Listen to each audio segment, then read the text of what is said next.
بسم اللہ الرحمن الرحیم السلام علیکم ورحمۃ اللہ وبرکاتہ اللہم صلی علی محمد وعلی محمد رب اشرح لی صدری ویسر لی امری واحلل عقدۃ من لسانی یفقہوا قولی آمین۔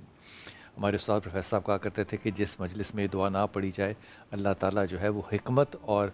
طاقت گفتار جو ہے اس میں نرمی کر دیتا ہے، اس لیے دعا ضرور پڑھا کریں۔ آج انشاءاللہ تعالیٰ ہم 18ویں سحری کریں گے اور 18واں پارہ شیخ شجاع سے پڑھیں گے انشاءاللہ تعالیٰ۔ یہ دو حصوں پہ ہے، دو صورتوں کے اوپر ہے، سورہ مومنین اور سورہ نور۔ سورہ نور اس لیے کہ نور سماوات کا اس میں ذکر ہے، مومنین کی نام شاید اس لیے ہے کیونکہ اس میں مومنین کو ہدایت دی گئی ہے، نور بعد میں آتی ہے، مومنین پہلے آتی ہے۔ سورہ مومنین بنیادی طور پہ جنت میں جو لوگ، یہ ذہن میں رکھیے گا کہ جب ایک پارہ دوسرے پارے میں کنورٹ ہوتا ہے تو پچھلا اوور فلو جو ہے وہ کنٹینیو کرتا ہے، کبھی زیادہ کرتا ہے کبھی کم کرتا ہے، لیکن کر سکتا ہے، نہیں بھی کر سکتا لیکن کرتا بھی ہے۔ جو مکی صورتیں ہوتی ہیں یہ بنیادی طور پہ عقائد کے بارے میں ہوتی ہیں، اور جو مدنی ہوتی ہیں یہ مسائل کے بارے میں ہوتی ہیں۔ جنت کے اندر کون لوگ ہیں جو ڈیزرونگ ہوں، اس میں ایک لمبی لسٹ اور لمبی بحث اللہ تعالیٰ نے فرمائی ہے کہ کون لوگ ہوں گے جو جنت میں جائیں گے، لیکن جو جنت میں نہیں جائیں گے یہ سب سے امپورٹنٹ بات ہے، تکبر اور شرک،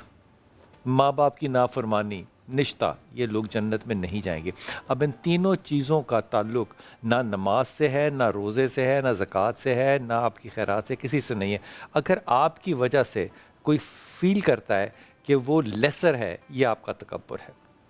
اگر آپ اللہ کے ساتھ کسی کو شریک کرتے ہیں وہ تو شرک ہے، وہ تو ناقابل معافی ہے، لیکن غور کیجئے کہ جو جنت میں جانے کے ڈیزرونگ ہیں اور جو ڈیزرونگ نہیں ہیں، ڈیزرونگ والوں کے لیے عبادت ضروری ہے، نان ڈیزرونگ جو ہے ان کے اخلاق کے اوپر بات ہے۔ غصے کے اندر تکبر کرنا اللہ کو یہ ہرگز پسند نہیں ہے، اللہ کو شرک پسند نہیں ہے، اللہ کو کسی کا مال غبن کرنا پسند نہیں ہے۔ یہ ایک بڑی لمبی اللہ تعالیٰ نے یہاں پہ لسٹ دی ہے۔ پھر بچہ ماں کے پیٹ میں کن سٹیجز میں ڈیولپ ہوتا ہے، کنسیپشن سے لے کے، کنسیپشن کس دن ہوتی ہے، جو ہی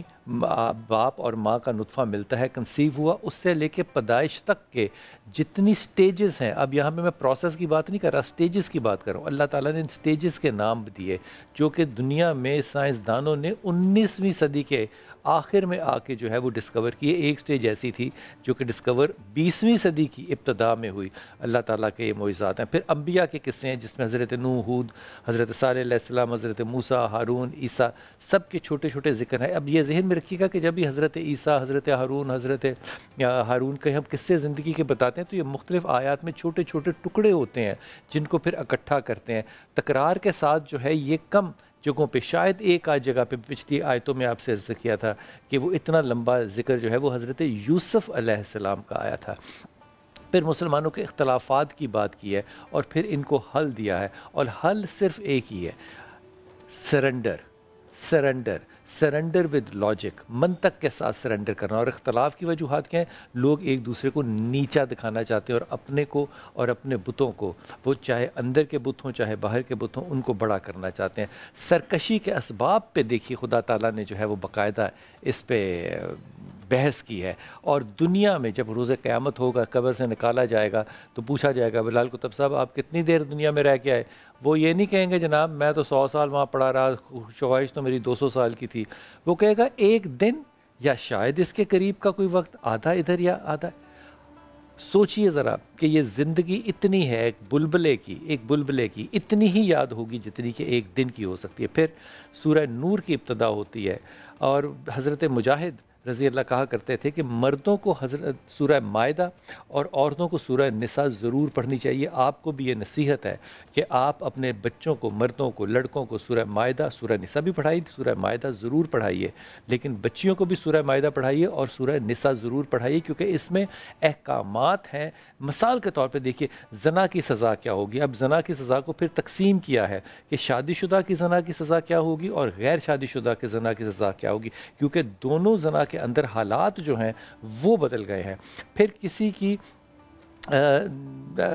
زنا کی کسی کے اوپر تہمت لگا دینا، دیکھیے زنا کرنا ایک جرم ہے، اس پہ تہمت لگا دینا کتنا بڑا جرم ہے، اس کی بھی اللہ تعالیٰ نے پوری یہاں پہ بحث کی ہے۔ شوہر بیوی پہ اگر الزام لگائے تو یہ کنڈیشن بالکل ڈیفرنٹ ہے۔ اب یہاں پہ دیکھیے اللہ تعالیٰ ایک اللہ ہونے کے علاوہ ایک سوشل سائنٹسٹ کے طور پہ کس طرح بیہیو کر رہا ہے کہ آپ کو ان حالات اور واقعات سے جو کہ آپ کی زندگی کی نارمیلسیز ہیں اور آپ کی زندگی کے حالات واقعات جو رونما ہو سکتے ہیں جھگڑے میں، لڑائی میں، کسی بھی چیز میں، جب شوہر بیوی پہ کرے گا تو کیا مثال کے طور پہ 4 گواہ لائے گا جو کہ وہ نہیں لا سکتا، پھر اس کے اوپر قسم ہے جو کہ وہ کھائے گا 3 دفعہ اور یا 4 دفعہ، تو یہ وہ 4 اس کے گواہ ہوں گے۔ لیکن یہ پھر فقہ کے، یعنی کہ فقہ سے مراد ہوتی ہے لاء کے، قانون کے، شریعت اس کا ایک پیراڈائم ہے، یعنی کہ اس کا ایک فلسفہ ہے، اس کے نیچے کون کون سے قوانین جو ہے وہ اس خیال کے مطابقت رکھتے ہیں، اس کو فقہ کہتے ہیں، اس کے مطابق پھر کیا سزا دی جائے گی۔ جھوٹ بہتان لگانا کسی پہ، غلط بہتان لگانا، اور یہ ہماری کتنی بڑی آج کل کی